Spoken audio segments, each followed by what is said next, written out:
हम जिस गांव में पैदा हुए उन गांव में कोई सीताराम चाचा, कोई भगवती चाचा हम लोगों की उंगली पकड़ करके चौराहों पर हमें मिल जाता था, आशीर्वाद भी देता था और डांटता भी था।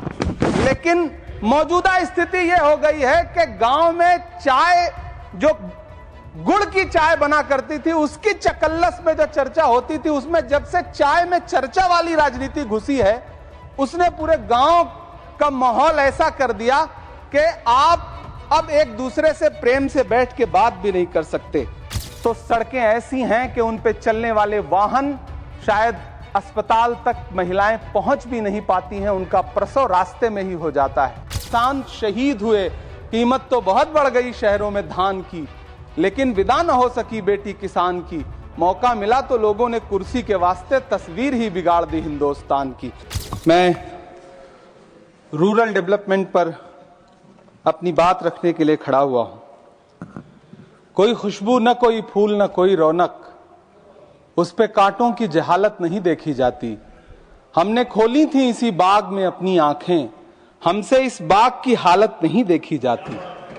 रात बस रात ही होती तो कोई बात नहीं, उसका आकार मगर दूना नजर आता है। जितने चमकीले सितारे थे वो सब डूब चुके, सारा आकाश बड़ा सूना नजर आता है। बुलबुलें खुश थी उम्मीदों के तराने गाए, लेके पतझड़ से बहारों को चमन सौंप दिया।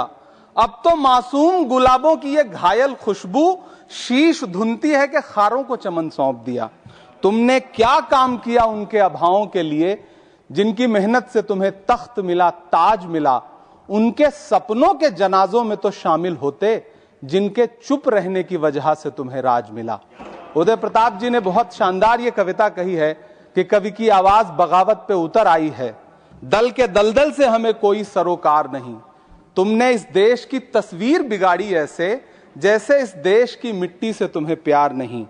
वरना अंजाम वही होगा जो पहले भी हुआ। कुर्सी तो कुर्सी है, निगाहों से उतर जाओगे।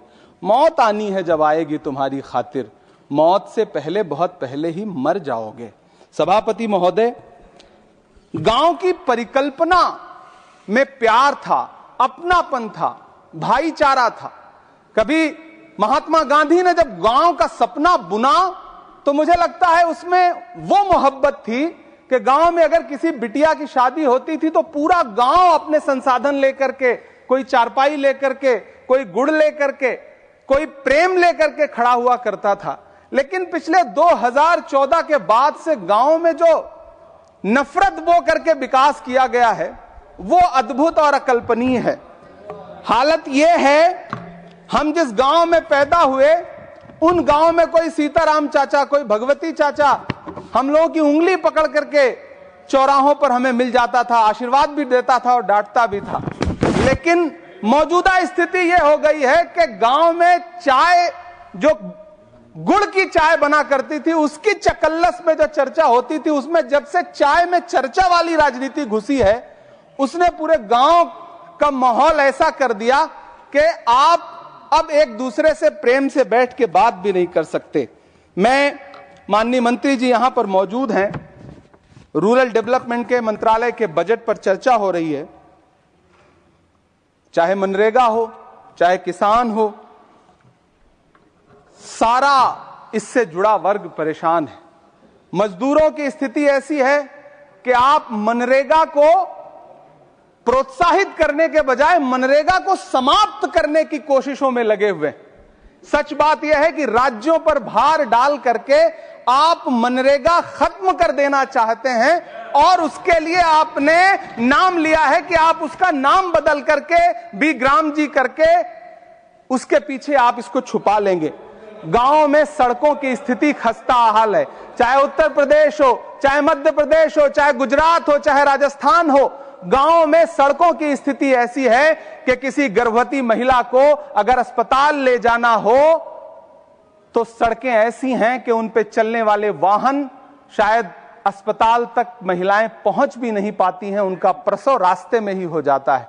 महोदय, गांव में हालत यह है कि किसान आपके सामने सरकार के सामने लगातार अपनी मांगे लेकर के खड़ा रहा। लेकिन इस सरकार ने दिल्ली के रास्ते की तरफ कूच करने वाले किसानों की राह में फूल नहीं बिछाए बल्कि कीलें बिछाई। 750 से ज्यादा किसान शहीद हुए। कीमत तो बहुत बढ़ गई शहरों में धान की, लेकिन विदा न हो सकी बेटी किसान की। मौका मिला तो लोगों ने कुर्सी के वास्ते तस्वीर ही बिगाड़ दी हिंदुस्तान की।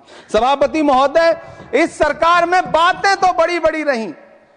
बजट की बात करके यह कहा गया कि गांव का विकास करेंगे, लेकिन प्रधानमंत्री की जो आवास योजना है, प्रधानमंत्री आवास योजना के तहत गांव में आवास बनते हैं और इनकी राज्य सरकारें उन आवासों पर बुलडोजर चलाती हैं।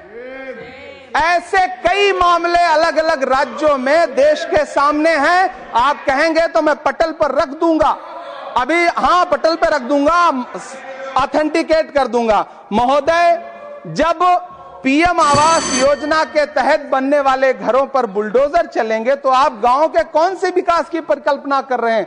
गांव को तो आपने भगवान भरोसे छोड़ दिया है। गांव में रहने वाला किसान अपनी मेहनत से अगर अन्न उपजा रहा है तो आप उसकी एमएसपी भी नहीं दे पा रहे हैं, आप उसको सहायता नहीं दे पा रहे हैं, बल्कि धन्ना सेठों की सरकार बना के रख दिया है आपने। महोदय, मैं जानता हूं मेरा समय समाप्त होने वाला है, लेकिन एक मिनट मुझे कंक्लूड करने दें, मुझे कंक्लूड करने। सर, हमारी आंखों में तो ऐसे गांव के सपने थे कि जहां रहने वाले ग्रामीण अंचल के लोग शहरों की तरफ पलायन ना करें, ऐसा सपना हम देखा करते थे।